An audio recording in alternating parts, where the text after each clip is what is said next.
Hi, everyone. It's my pleasure to welcome you today to Komen's virtual MBC Impact Series webinar event. My name is Casey Volpe, and I'm with Komen's Community Education and Outreach team. The programming for this series is envisioned as a year-long conversation with our attendees, presenting new information and new topics every month. Today, we have the second part of our research series, and it will focus on MBC and triple-negative breast cancer. We have two featured speakers named Dr. Benjamin Vincent and Dr. Yara Abdu. Please remember that our speakers are not able to provide individual medical advice, so do your best to keep your questions as general as possible. Before we begin, I'd like to take a moment and thank our sponsors for supporting the 2023 MBC Impact Series. First, thank you to AstraZeneca for being the technology sponsor for this year's event series. The virtual setting means that MBC patients, no matter where they are, can be part of this community. We would also like to thank our premier sponsors, GE Healthcare, and our signature sponsors, Walgreens, Daiichi Sankyo, Sanofi, and Merck. The series is made possible because of their generosity. One last housekeeping note, while our speakers are talking, please feel free to post your questions in the Q&A feature in Zoom, and we will get to as many live as we can. Towards the end of our programming, a survey link will be placed in the chat. We ask that you take a moment and provide your feedback. It is very important to help us plan future programming. And by completing the survey, you'll be entered to win a $25 Amazon gift card. So now we are very excited to get things started. And I thank you for joining today's discussion. To start, I'd like to introduce you to our moderator, Peggy Johnson. Peggy is Executive Director and COO of Wichita Medical Research and Education Foundation. She's been active healthcare advocate for many years. She also has a long history of volunteerism and has served on boards nationally and locally. In her role as National Chair of Susan G. Komen, Peggy testified before Congress on several occasions, speaking on subjects such as breast cancer awareness, research, and access to quality healthcare. She's a longtime public policy volunteer for Susan G. Komen and other healthcare organizations, including the Kansas University Cancer Center. Peggy currently serves on several committees with both Komen and the KU Cancer Center. She's a 10-year breast cancer survivor, and in her work with Komen, Peggy has talked with many women and men as they start their cancer journey, during and after. Once diagnosed with triple-negative breast cancer herself, she believes she isn't necessarily a better advocate, but one with a different voice. Peggy, thank you and welcome. Thank you, Casey. Just to give you a little more background on me, I'm so excited to be here today. I am a triple-negative breast cancer survivor. And so these questions and this information is so important to me and all of our other breast cancer patients who are triple negative. When I was diagnosed 11 years ago, actually, we really didn't talk. We didn't know as much about triple negative breast cancer as we do today. And I want to thank both of our speakers today for being so involved in it. So I'd like to introduce Dr. Yara Abdu. She's from the UNC Lineberger Cancer Institute. She specializes in treatment of early stage and metastatic breast cancer. Her research focuses on the development of novel therapies, particularly immunotherapy, to treat different types and subtypes of breast cancer. She works closely with basic and translational scientists to study the breast cancer tumor microenvironment and finds ways to enhance treatment and approaches by utilizing the immune system. In addition, her research also focuses on racial differences in tumor biology and microenvironment to better understand racial disparities and improve clinical outcomes in minority women with breast cancer. And thank you, Dr. Abdu. Our first, and she's also a clinician and a researcher, and her goal is to improve treatment strategies for breast cancer while minimizing suffering and morbidity from the disease. Our first speaker is going to be Dr. Benjamin Vincent. He's also at UNC and the Lineberger Cancer Center. Dr. Vincent was trained in cellular immunology and immunogenetics in the laboratory of Dr. Jeffrey Fringlinger. I hope I'm pronouncing that right. He's the former chair of UNC Department of Microbiology and Immunotherapy. Dr. Vincent completed a research fellowship in the laboratory of Dr. Jonathan Serdati, and he is currently a member of the Lineberger Comprehensive Cancer Center Immunotherapy Group. He's a faculty director of immunogenetics and the leader of the MP1U preclinical immunotherapy program. And I hope you're going to explain all of that to us, Dr. Vincent. In his spare time, Dr. Vincent enjoys spending time with his wife and 2 children, especially on the beach. He's in North Carolina, of course, or out in the woods. He likes writing stories and songs that usually end up embarrassingly sentimental, and wondering if he will ever use his undergraduate philosophy degree. I think you must, if you are working with scientists every day, you're using your philosophy degree right there. Dr. Vincent is excited that he gets to pay for doing the same things that he would do if he was independent, wealthy, but you wouldn't have to be writing all those grants. So maybe if we close early, he'll sing us a song. So Dr.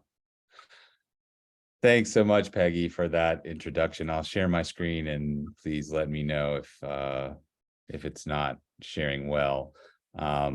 Yes, there was a lot of immunology in those introductions, and I hope to explain it a bit. It's really an honor to speak at a Komen event. I remember many years ago rounding with Lisa Carey on the inpatient wards as a medical student, and taking care with her of triple-negative breast cancer patients was one of the things that inspired me to become a medical oncologist and a researcher. Really seeing the patients and their grace and their resilience and what was going on. And so it's wonderful, an honor and a privilege to be here speaking today. I hope to give an overview of breast cancer immunology and tumor immunology in general, as well as to go over a bit of the history of immunotherapy and triple-negative breast cancer, and then to pass the baton to Dr. Abdu, who will then talk about some exciting new clinical trials developments in this space. So what's different about immunotherapy and immuno-oncology compared to traditional cancer therapy is that immunotherapies, instead of targeting something about the tumor, they target something about the body's immune system and attempt to train it to recognize the tumor as foreign and eliminate the tumor. The potential advantages of this are a high degree of tumor specificity, selectivity. So a cell of the immune system can recognize a cancer cell as something foreign and eliminate it, while recognizing a normal breast epithelial cell as part of self to be protected. And that's something that's not able to be done with, say, chemotherapy or even radiation therapy. Also, immunotherapy can elicit cells of the immune system that will be have long-term memory against the patient's cancer, and so may be able to, if effective, assist in long-term disease-free survival, long-term remissions. Immunotherapy is not a new thing. It actually has a long history, going all the way back to the late 1800s, founded really by a surgeon in New York by the name of William Coley, who was a sarcoma surgeon in the hospital that is now Memorial Sloan Kettering Cancer Center. And he noticed that a number of his surgical patients who developed infections at the site of large tumors would actually have spontaneous tumor regressions. Now, this was before the era of penicillin. And so there were very bad staphylococcal and streptococcal skin infections that could not be treated and may even be fatal. But some of these patients with tumors who survived would then have tumor regressions without surgery. And Dr. Coley wanted to harness this potential therapeutic power of inflammation. So he began to extract bacteria from people who had recently died from these skin infections, and then inject that into other patients' tumors. Later, he prepared what became known as Coley's toxins, so preparations of extracts of heat-killed bacteria that then he could inject into the tumors. And for the time, even unto today, Dr. Coley got amazing results, even in advanced and metastatic sarcomas. So this was before the era of randomized clinical trials, when things were published in case series. And due to the miracles of JSTOR, you can actually go back and read Dr. Coley's papers. And if you look at his case series, there are a number of patients who would not be expected to survive longer than 6 to 12 months, who were, well and disease-free many years later. So unfortunately for Dr. Coley and for immunotherapy in general, he was doing this at the same time that radiation oncology was developed as a field at the exact same hospital. And as radiation oncology was being developed, it swallowed up a lot of the air and the funding in the room. And while that field grew and grew and grew, immunotherapy took a bit of a backseat. There's really historically an amazing story of advocacy that kept immunotherapy research going really for almost 100 years until very recently, that begun when Dr. Coley's daughter, Helen Coley Knotts, essentially compiled her father's paper. She believed in what he had done. She went and found all of his records and his papers. She compiled them, she distributed them, and she went on to raise money for a foundation, which is now the Cancer Research Institute, which funded cancer immunology research from its founding in 1950s, on until today. Still a major player in the space. But CRI funding was critical for cancer immunology research to happen in the 50s, 60s, 70s, and 80s to lay the groundwork for the successful immunotherapy treatments that we have now, when National Institutes of Health and foundation funders didn't really believe in the promise of immunotherapy. And I included this slide here because while the Helen Coley Knotts was not a patient advocate, she really was an advocate in every sense of the word, and many patients who are benefiting even today owe that benefit to her foresight and her ability to keep the work of her father alive and developing over the years. So this brings us until the mid 2010s, where cancer immunotherapy had then become Science Magazine's scientific breakthrough of the year, really coming on the scene, and now has established itself as a major pillar in cancer therapy. So much so that at the 2018 ASCO annual meeting, Ned Sharpless, the then NCI director, made a speech in which he encouraged the oncology research community to start thinking about the word cure again. And he wasn't being Pollyannish about this at all, but he was talking in the context about immunotherapy, that now, we have a therapeutic modality that potentially can give some patients cures for advanced and metastatic disease. And as a research community, we need to double down on this. We need to work on this. We need to not be afraid of thinking of our science in those terms, even though, we don't, again, want to give anyone false hope. We do want to understand that, our goal is cure, even for patients with metastatic cancer. So to understand cancer immunology, you can start, if you sort of read one article in the scientific literature, it's this one, Chin and Mehlman, 2013, The Cancer Immunity Cycle. And I'll go through this because what it shows us is that a number of complicated biological events have to happen right and in the right order for an immune cell to recognize and kill a cancer cell. So imagine you have a tumor on the bottom of my screen with where my arrow is. Tumor cells turn over, they die at some rate, even in the absence of therapeutics meant to eliminate them. And then cancer antigens, or little pieces of proteins that can be recognized by the immune system, are released into the areas around the tumor. They're picked up by cell type called dendritic cells, or antigen presenting cells. These dendritic cells then migrate to the lymph node with their antigen cargo. They present those antigens to T cells, which are a major effector cell of the immune system. They're called T cells because they come from the thymus, thymus T, but T cells are cells that are able to recognize and eliminate cancer cells. So once the T cells see their antigen targets from the dendritic cell, they make many, many more copies of themselves. So imagine they're like little soldiers that can clone themselves when they get activated. And the many, many copies of the T cells get back into the bloodstream. They home to the tumor. They make their way into the tumor, where they find tumor cell targets and then are able to kill those tumor cell targets if all goes well.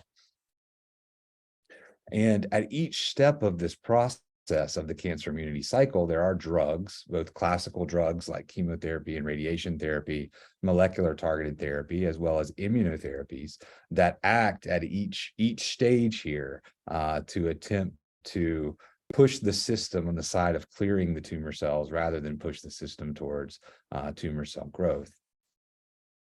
So here's a little cartoon to show you a bit of what I mean. So imagine these cells here are normal, healthy epithelial cells.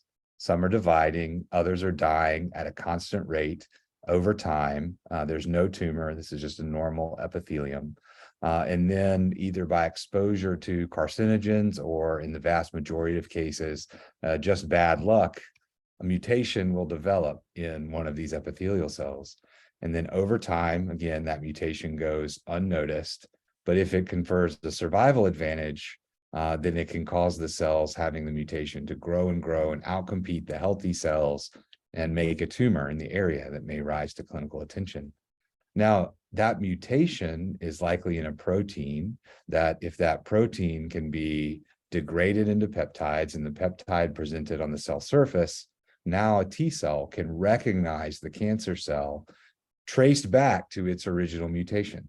So in the sense of this particular interaction, cancer cells carry within themselves the seeds of their own destruction. They have mutations that make them cancerous, make them able to divide out of control.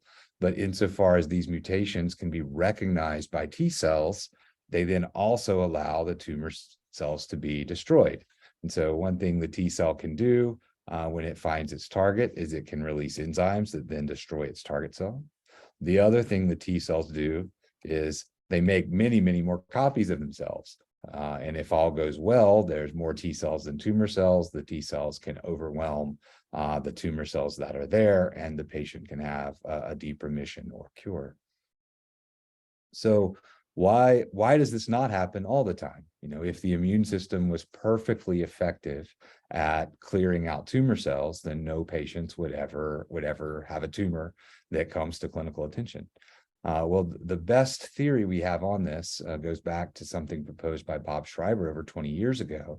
It's called the theory of immunosurveillance or immune editing, where there are 3 phases to the anti-tumor immune response. The first phase is elimination. So in this diagram, the colored spheres up here are cells of the immune system, and then the different types of tumor cells are here that are ovals, and the healthy epithelium is there in gray. And so in the elimination phase, some cancer cells develop, and the immune system is able to deal with them. It kills them, maybe it kills all of them, and that tumor never comes to clinical attention. The person never knows that they had it. However, if the tumor cells are allowed to are able to evade the immune response, then they move into something called an equilibrium phase, where the tumor cells will divide. Some of them will be killed at a certain rate by the immune cells, but some of them will be hidden from immune cell killing. And again, this can happen and the tumor never come to clinical attention as a cancer. There's sort of a precancerous lesion somewhere, but the immune system, while not completely eliminating all of the cancer cells, is keeping it under control. And the third phase this is the phase in which we see cancer patients come to us in clinic, is immune escape. So the tumor cells have evolved mechanisms to suppress or evade the immune system such that they can grow and grow and grow. Despite the occasional presence of an effective immune system against them, the tumor cells overwhelm the immune defense. Part of the reason that this is allowed to happen is that what's called the tumor immune microenvironment, or actually what the tumor itself is composed of at a cellular level, is very, very complicated. It's not just a whole bunch of the same kind of cancer cell in most tumors. It's a bunch of cancer cells mixed with lots of different types of cells of the immune system. And some of those cells of the immune system are actively eliminating cancer cells, which is good for the patient. And some of those cells are hijacked and co-opted by tumors to suppress the other immune cells and actually inhibit anti-tumor immunity and support tumor progression.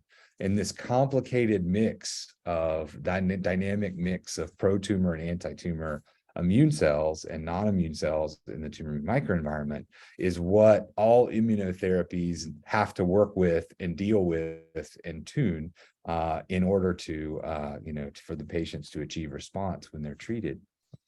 So two kind of major classes of drugs that exist now and that are being deployed in breast cancer to kind of try to push the cancer immune cycle in favor of eliminating tumor cells are CTLA-4 agents. So ipilimumab was the first one of these that largely act at the priming and activation step, and then PD-1 and PD-L1 agents that act at this final step of the T cell being empowered to kill its target tumor cell. So pembrolizumab or atezolizumab would be examples of these. And the sort of primary data that we have, the papers that we have that these are outstandingly effective in cancer in general, goes back to the development in the late 90s and early 2000s, and then on to patient treatment and improved survival data, really over the last 5 to 10 years, spearheaded by data in melanoma.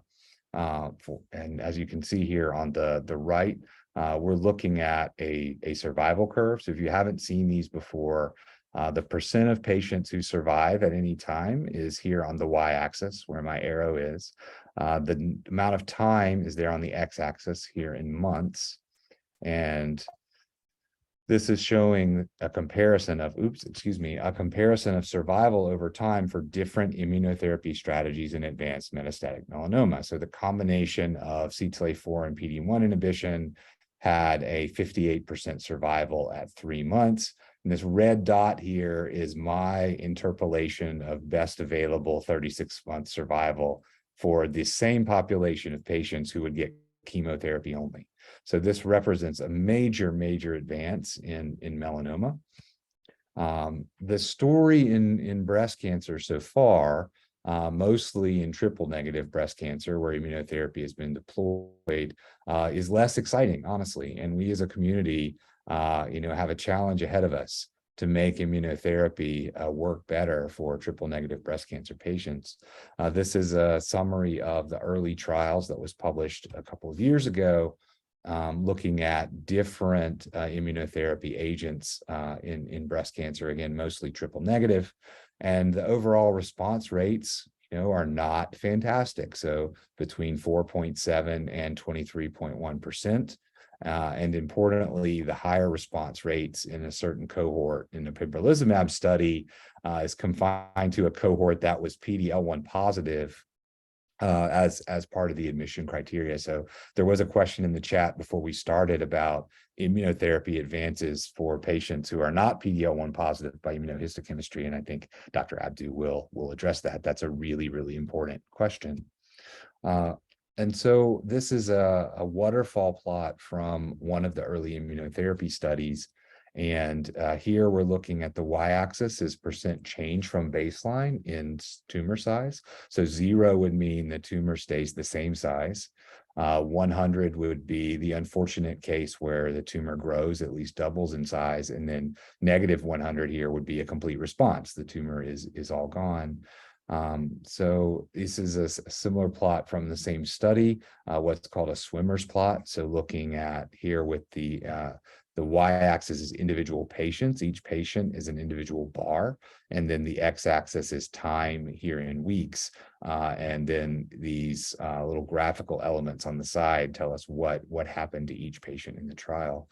And what I'd like to highlight here is not so much the overall story in triple negative breast cancer from this one trial, but that there's a subset of patients, and maybe for now it's a small subset, but a subset of patients who even with advanced and metastatic disease do exceptionally well. They have deep responses, even a small number of complete responses that then translate into survival benefit. So it's another challenge of the field to understand who are these patients? What are the biological features of their tumors that would cause us to think these are really people who should get immunotherapy early? And then how do we use that understanding, try to leverage it to for patients who don't have these favorable characteristics, how do we move their tumor microenvironment to be more like the patients who are more likely to respond, to try to improve the overall response rates. Here's a sort of one stab at this. Part of this work actually funded by Susan G. Komen from our own group and our own immune checkpoint inhibitor study in triple negative breast cancer, where it looks like genomic features associated with B cell activation, so not the T cell side of the immune system, but the antibody producing side of the immune system, were associated with response in our study. So we're now following this up in vaccine studies and antibody studies, trying to understand, is there an actual antibody, are antibodies important in triple negative breast cancer responding to immunotherapy, and can we use that information to try to make therapeutic antibodies and deliver these to patients, hopefully in the future. Another really exciting area of work in cancer immunotherapy is therapeutic vaccination. So using genomics information from individual patients' tumors to make them a personalized vaccine to find the antigens that are specifically associated with the mutations that they have, and then trying to boost T cell responses against those. The story on this is it's still mostly in melanoma, and it's very, very early. We know these vaccines can elicit T cell responses. We don't know if they're helpful clinically as of yet. This is a very much a cutting edge area. The best work in breast cancer vaccines so far, I think, has been done by Nora Disis in Seattle, where she's created an effective vaccine, in this case against HER2, also known as ERB2. And she's shown, in her trial that was really just recently published, comparing 3 doses, that one of the dosing rates seems to be better than others. The mid dose is better than the other 2. But however, median survival, even in an advanced population, is not even reached, looking many, many months out of enrollment. So this is an exciting HER2 vaccine trial. I'm including it here in a discussion of triple negative breast cancer to make the point that vaccines can be effective in breast cancer. But I think we have more work to do, and we'll probably have to use a personalized medicine approach for vaccination in triple negative. Our group has also done some work in the HER2 vaccination space. We did a trial in advanced metastatic patients that now goes back to when I was a postdoctoral fellow with John Cerroti many, many years ago, almost 10 years ago. And in this context, we were able to elicit vaccine responses. And though the median survival was only 1.65 years in this heavily pretreated population, there was one patient who is still alive 13 years later after being treated. And again, N of 1 anecdotally, but this one patient had the best immune response to her vaccine. So again, with one patient, we can't draw any firm conclusions, but it is really interesting to me that the one patient who is still alive is the patient who had the very best immunological response to her vaccine. And I think we just need to do more work in this area to understand how to generate this type of 5% of immune cells reacting to the tumor antigen. How do we generate that in more patients? Final thing I'll talk about is what's called tumor infiltrating lymphocyte, or TIL therapy. This is a cellular therapy where T cells are grown out from a patient's tumor fragments. They're then cultured ex vivo, so cultured in dishes and flasks, to expand them many, many fold to get to 10 to the 10th cells, which is billion cells. And then these T cells are reinfused into the patient. So there was a report in 2018 where this was done in a patient with metastatic breast cancer. And I'll draw your attention here to the clinical data. The y-axis here is the size of the individual tumor lesions. The x-axis is time after cellular treatment, and then each of these lines is an individual radiographic lesion. So this particular patient got cells and PD-1 inhibition, pembrolizumab, and all of her lesions regressed, and she had a complete response. Here's the same thing showed in CT scan form. So this is a cross-sectional view of the body in the CT scan. Here's the liver. You can see these yellow arrows showing multiple metastatic breast cancer lesions in the liver. And then 22 months later, there's no lesions there anymore. They're completely gone. So this is extremely exciting. It was followed up by a large cohort study where 46 patients were enrolled. Many of the patients actually were not able to be treated because either mutations were not discovered or their T cells could not be grown in culture. So of 46 that were enrolled, only 6 patients were treated. Of the 6 patients that were treated, there was 1 complete response with a duration of 66 plus months, 3 non-responders and 2 partial responders. So again, 1 complete response and 2 partial responses out of 46 patients. We've got to do a lot better as a field. I think that's clear. At the same time, complete responses, dare I say, at least 1 cure in metastatic breast cancer after multiple lines of treatment is exceptionally exciting. It's thrilling. And, it makes me excited to work in this area, to try to be a part of making this therapy better for patients. So that's all I have. I think here's a picture of T cells attacking a tumor cell. And in the interest of time, I will stop sharing and pass the baton to Dr. Abdi.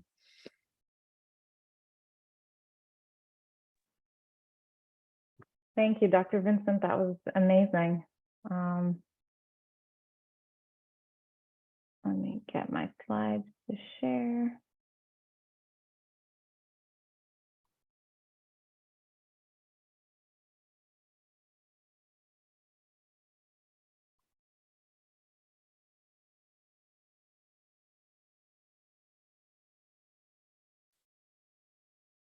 If someone can tell me, is this the right view or should I flip it?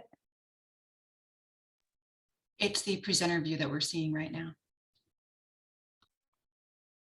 Is this better? Yes, ma'am. Perfect. Okay. All right, so it's an honor to be here. I'm very excited to talk to you about what's positive about triple negative breast cancer, focusing on some of the newer therapies in this disease. So as we know, triple negative breast cancer is negative for the estrogen, progesterone, and HER2 receptors, really the known targetable receptors in breast cancer. So basically, this disease is defined by what it's not, which is not very helpful. We have come to realize that triple negative breast cancer is not just one disease, and research advancement has provided novel insights to the clinical and molecular complexity of triple negative breast cancer. And more recently, these molecular and biological features are emerging as possible actionable targets for the treatment of this disease. Let's start with the most recent addition to the triple negative breast cancer treatment paradigm, which are antibody drug conjugates. These are also known as targeted therapies, or some may call them as the smart chemotherapy. So sacituzumab govitecan, also known as Trodelvy, is an antibody drug conjugate made up of 2 major parts: a humanized antibody, which can find and attach itself to TROP2 on cancer cells, and a chemotherapy drug also called SN38. So how does this work? Many triple negative breast cancer cells have higher than normal level of a protein called TROP2 on their surface. So sacituzumab attaches to that TROP2 protein and delivers the chemotherapy drug directly into the breast cancer cells to destroy them. Sacituzumab also has a bystander effect, which means it can destroy the neighboring cancer cells, even if they don't have a higher level of TROP2 on their surface.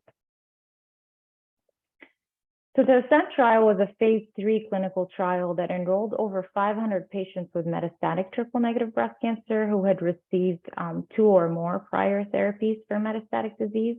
And in this trial, patients were randomized to receive sacituzumab govitecan or physician's choice of chemotherapy.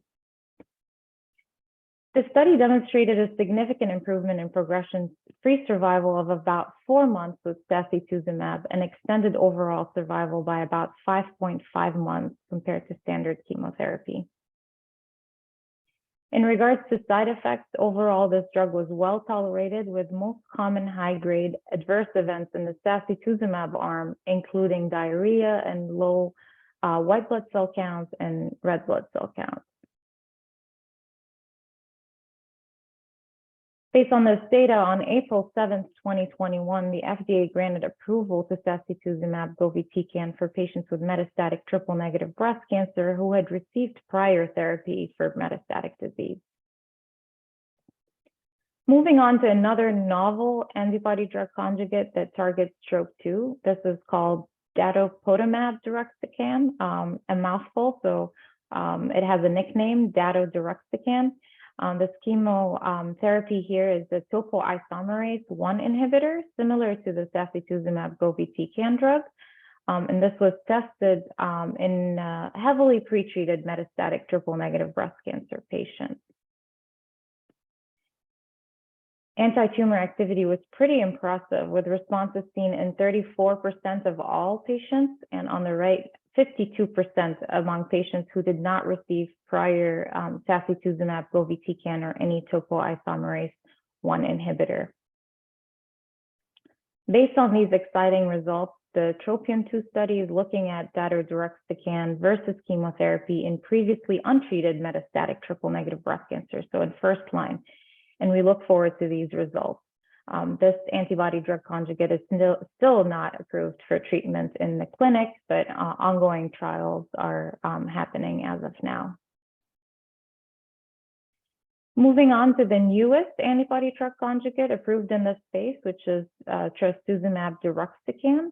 This is a HER2-directed monoclonal antibody, and the drug here is, and again, a topoisomerase 1 inhibitor, similar to the prior two antibody-drug conjugates that we discussed.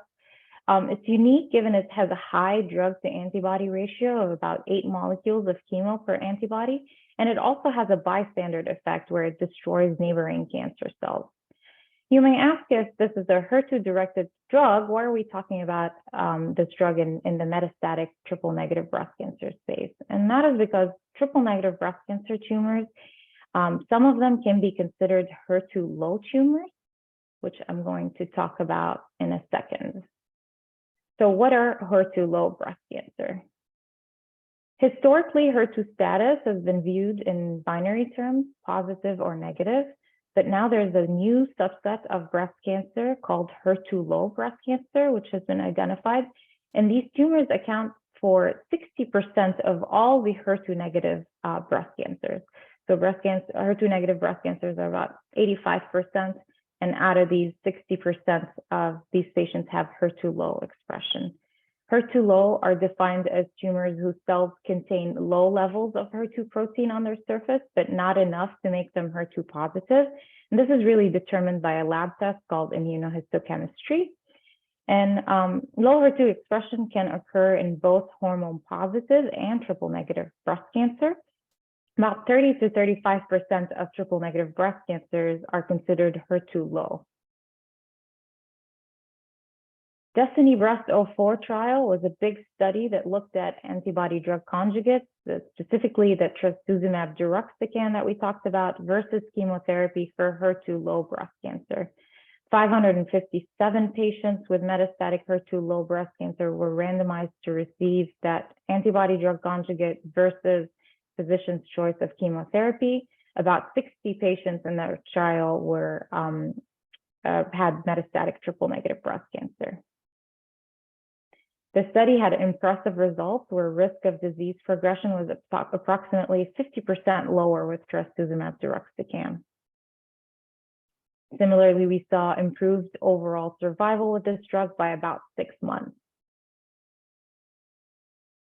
The DESTINY-Breast04 was pretty impressive. It opened up a treatment option to a new HER2-low subset of breast cancer patients.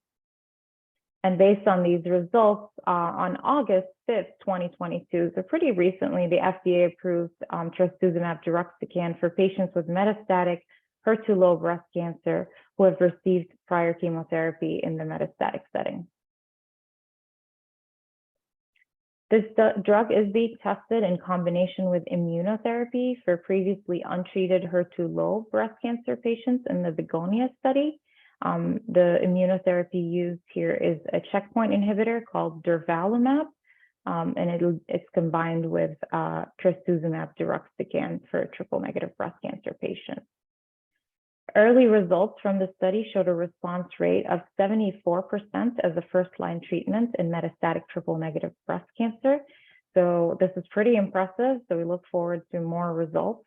And speaking of PD-L1 expression, this study enrolled regardless of PD-L1 expression, and the responses were seen regardless of PD-L1 expression. So it's a promising treatment for patients with PD-L1 negative disease.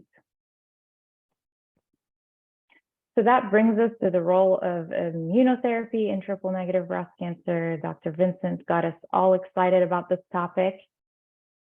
So we heard from Dr. Vincent about the past of immunotherapy where single-agent checkpoint inhibitors did not really show much benefit in triple-negative breast cancer.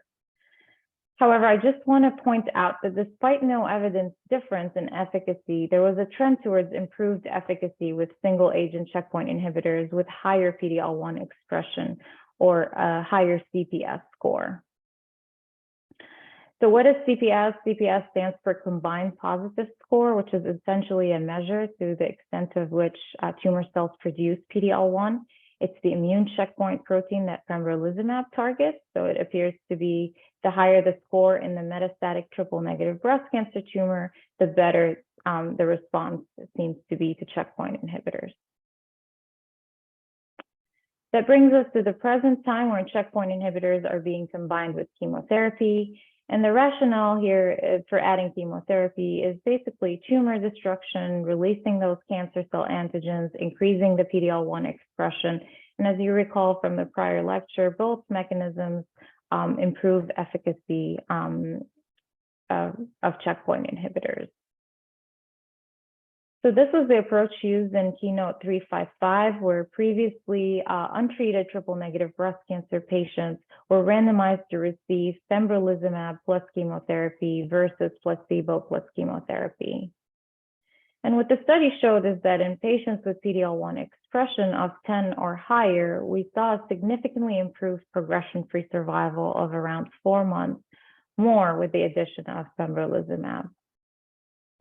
Also, adding pembrolizumab demonstrated improved overall survival by about 7 months compared to chemotherapy alone. In conclusion, this trial showed that among patients with previously untreated triple-negative breast cancer and PD-L1 expression scores of 10 or more, pembrolizumab plus chemotherapy resulted in longer overall survival than chemotherapy alone. Unfortunately, these results didn't translate into similar efficacy in tumors that did not express PD-L1. Based on these results, again, FDA approved this treatment combination on November 13th, 2020 for patients with metastatic triple-negative breast cancer whose tumors specifically express PD-L1. I do want to touch base about immune toxicities, which is a very important topic as immunotherapy become more popular in this space. While rare, immune checkpoint inhibitors can cause immune side effects that affect people in different ways. And this is when our healthy cells get destroyed by the body's immune system and cause inflammation of the tissues and organs. And depending on the organ of your body that is affected, inflammation can lead to different symptoms or signs. Oncologists cannot really know for sure when or if these side effects will occur or how serious they will be.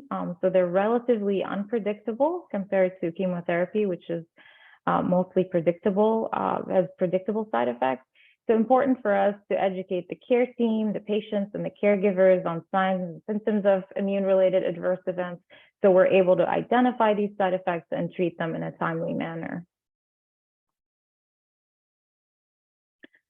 Moving on to the future of immunotherapy and novel combinations. So this is an ongoing trial looking at combining sacituzumab with the immunotherapy pembrolizumab in untreated metastatic triple-negative breast cancer patients who have no PD-L1 expression, whose tumors don't have any PD-L1 expression. These have historically did not respond to chemo plus pembrolizumab, so we're hoping the addition of sacituzumab to pembrolizumab will stimulate that immune response. This trial is open at UNC, and we look forward to seeing the first set of results from it. The hypothesis here, again, is that sacituzumab will enhance that anti-tumor immune response through a STING activation pathway, and that will improve the efficacy seen with pembrolizumab regardless of PD-L1 expression. We're really excited to see what the results will show. Another potential combination that can enhance the tumor immune response is using PARP inhibitors. There's data, a lot of data, suggesting that PARP inhibitors can activate that immune system and work synergistically with immune therapy. One trial I'm looking forward to is the KeyLink 009 trial, where patients are go through an induction phase with chemo plus pembrolizumab. And then after that induction phase, if patients are responding well, they go into a maintenance phase where PARP inhibitors are added to pembrolizumab therapy. So there are several types of immuno-oncology agents being developed for use in breast cancer. And as these trials complete, we expect more and more immunotherapy options for breast cancer patients to emerge, not only for triple-negative breast cancer, hopefully for other subtypes of breast cancer as well.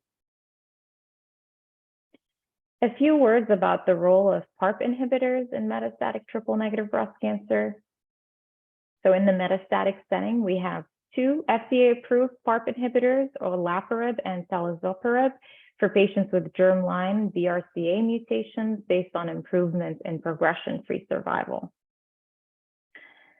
There has been no improvement in overall survival so far in the overall population, but I wanted to share with you very recent data published really 2 days ago, showing that extended follow-up from the Olympiad study showed that when olaparib was administered in the first-line setting for patients with metastatic breast cancer who have a germline BRCA mutation, we saw a significant improvement in overall survival, findings that are very important and suggest that there is a possibility for meaningful long-term survival benefit with olaparib, particularly in that first-line setting. So to summarize, antibody-drug conjugates and immunotherapy are a paradigm shift in the treatment of breast cancer, particularly triple-negative breast cancer. Chemotherapy plus checkpoint inhibitors are now standard of care for patients with metastatic PD-L1 positive triple-negative breast cancer. Sacituzumab govitecan is an antibody-drug conjugate approved for treatment of previously treated metastatic triple-negative breast cancer. Now there's a new option with trastuzumab deruxtecan for patients with metastatic HER2-low breast cancer, also who have received prior chemotherapy in the metastatic setting. There are a lot of ongoing studies exploring novel combination strategies in triple-negative breast cancer, looking to make immunotherapy work for all subtypes of breast cancer, including triple-negative breast cancer that does not have a PD-L1 expression. Recent results from the Olympiad support the possibility of meaningful long-term survival with olaparib, particularly in the first-line setting. So are we starting to make a difference? I vote yes. There's improved multidisciplinary care, better surgical approaches, and long-term outcomes for early triple-negative breast cancer patients, so less metastatic triple-negative breast cancer. We have improvements in medical management, and we're beginning to bend that curve in metastatic triple-negative breast cancer. We have a better understanding of triple-negative breast cancer biology, and that's really very important because we're finding targets for treatment and trying to eliminate that term triple-negative breast cancer. So I hope I was able to convince you that there's some positives in triple-negative breast cancer. And thank you all for listening, and we're happy to take any questions.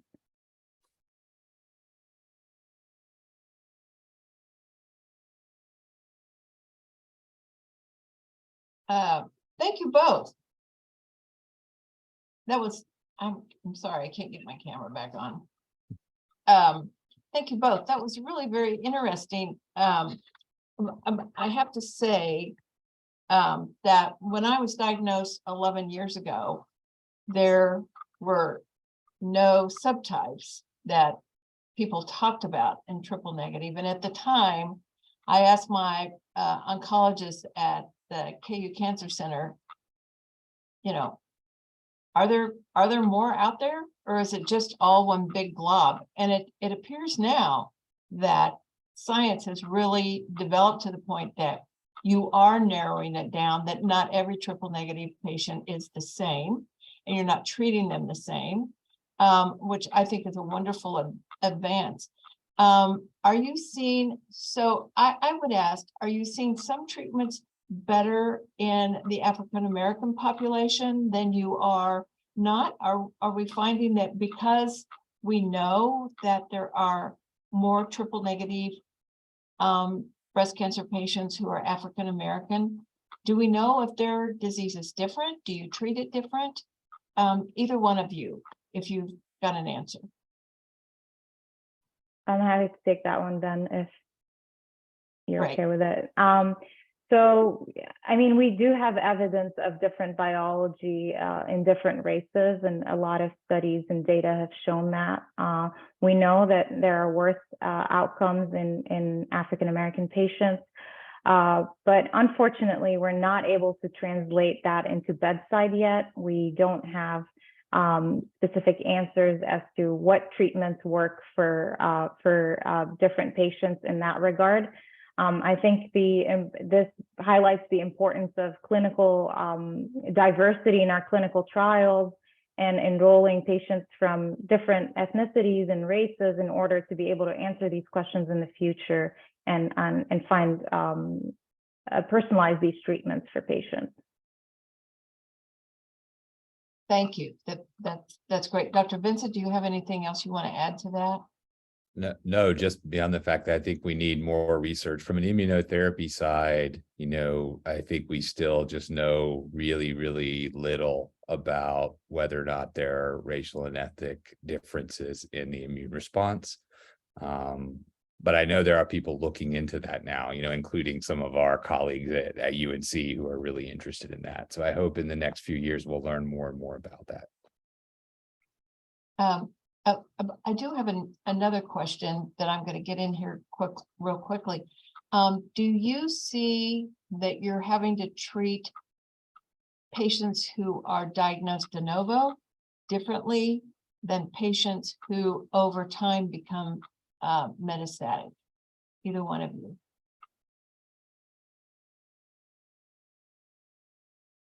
I'm happy to go for this one as well. Definitely. Thank you.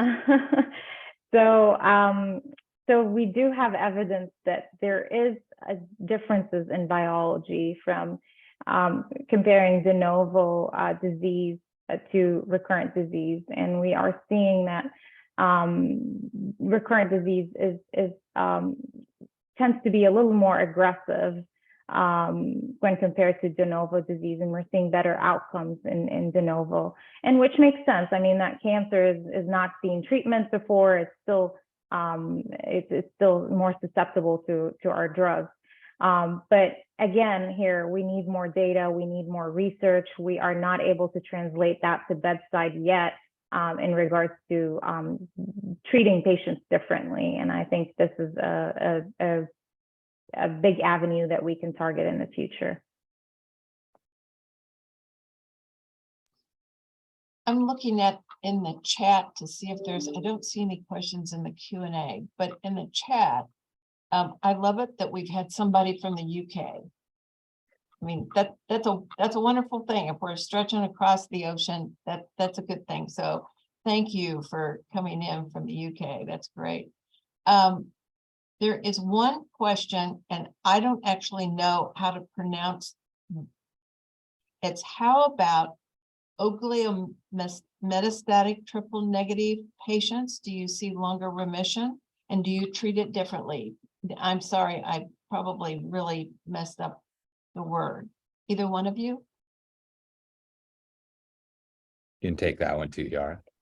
Absolutely. So, there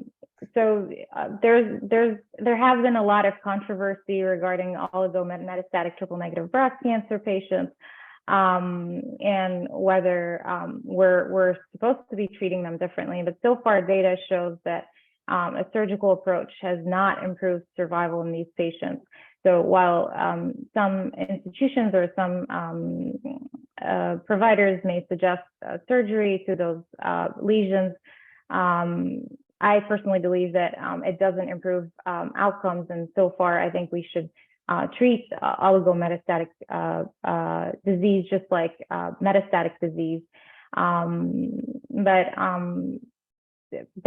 mean, is there research going on in that aspect? Yes. And I do think having a lower burden of disease in general produces better outcomes.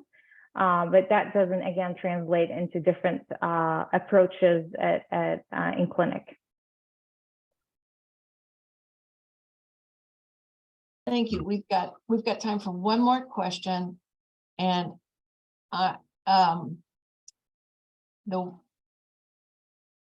what new research are you most excited about for patients with metastatic triple negative breast cancer? And I'm going to give both of you about a minute to answer that. So Dr. Abdou, would you start, please?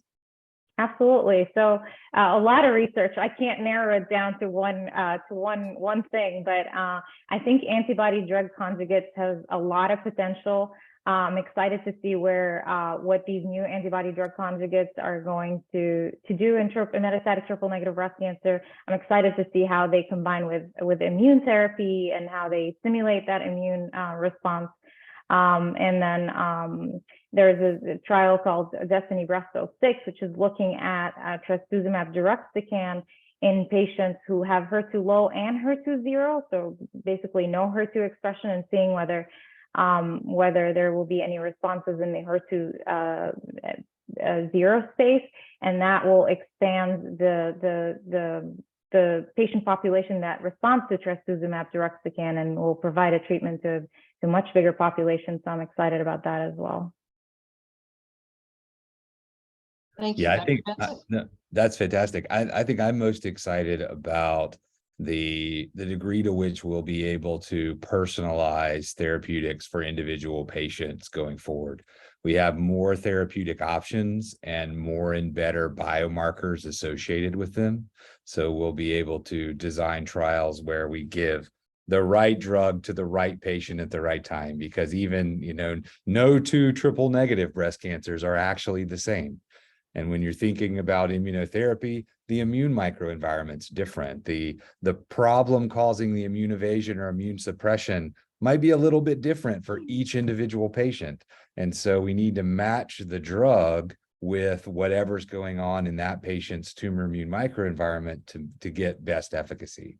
And to do that, we need more and more drugs, which are being developed. We need better and better biomarkers, which are also being developed in parallel. And so I'm really excited about that general direction in the field of the capacity medical oncologists will have to personalize therapeutics. I think will grow a lot over the next few years. And I think we'll see a lot better responses because of that. Thank you so much. And I want to thank both of you. You've, as Dr. Vincent said, every triple negative breast cancer patient is unique.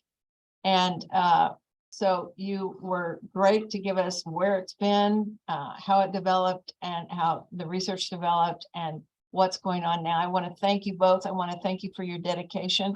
I love listening to researchers. I don't always understand what you're saying, but I love it because you're always excited about what you're saying.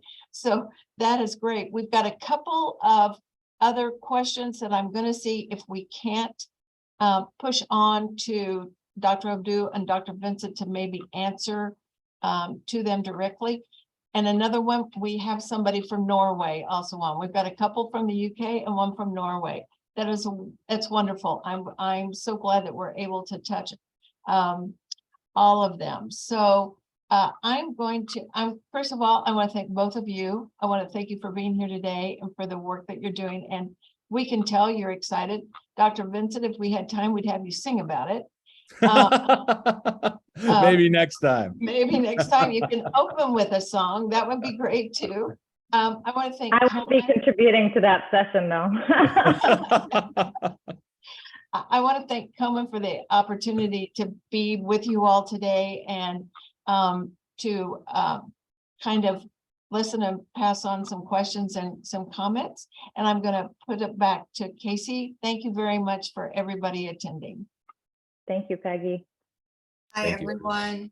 So thank you so much for coming today. Thank you from everyone who's international today as well. It's super exciting. I want to take another moment just to say thank you to our fabulous speakers who were just, gosh, unbelievable. They made such complicated information really, really digestible. And I know that everyone attending today really appreciated that and learned quite a bit, judging by the chat and the questions that were asked. So thank you also to Peggy for helping, navigate this event and get everybody through it and ask those questions. So a few people piped up in the chat, so I want to say it live for everyone. All of our sessions are recorded, and as soon as everything is downloaded appropriately and saved, it will get posted to our landing page, but also at Komen's YouTube channel. Links to both of those are in the chat. So if you somehow missed that, feel free to go back in and bookmark those. You can not only access today's session, but every session we've ever done. So a variety of topics are at your fingertips should you want them. Feel free and please help us spread the word about this important event. If you found it informative and helpful, share with your friends, your family, and your healthcare professionals, and anyone else you may think would be interested. Also, in the chat, there is a link to our survey.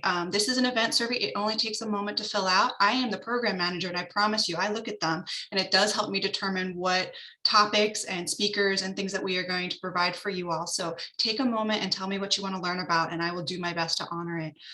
The next event will be March 15th. It'll be part 3 of our research series, and it will focus on MBC and HER2 positive breast cancer.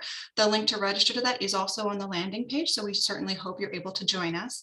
And last but certainly not least, we have to say thank you to our sponsors who make this possible. So thank you to AstraZeneca for being the technology sponsor for this year's series. We would also like to thank our premier sponsor, GE Healthcare, and our signature sponsors, Walgreens, Sanofi, Daiichi Sankyo, and Merck. Again, the series is made possible because of their generosity. So thank you again for attending. I hope you all have fabulous days, and I look forward to seeing you next time.